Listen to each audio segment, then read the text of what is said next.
About to hear now is titled The Prophecy of the Last Days.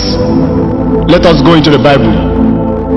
In Matthew chapter 24 verse 3, and as he sat upon the Mount of Olives, the disciples came unto him privately, saying, Tell us, when shall this thing be, and what shall be the sign of thy coming and of the end of the world? Praise the Lord. The disciples of Jesus Christ asked him two questions. What will be the sign of your coming and the sign of the end of the world? So that means there will be a time when the world will end. And also there will be a time when all these beautiful places will be destroyed.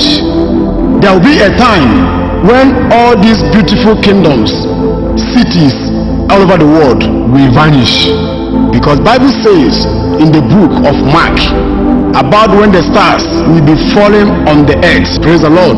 So there will be a time when the earth will vanish, and those of you people that live to follow Jesus Christ, focus all your attention in the things of the world, buying property, buying private jets, which is good, building mansions, which is good. So there will be a time when all these things will vanish. Only your soul will remain. The most important thing is where your soul will be when the rapture will take place.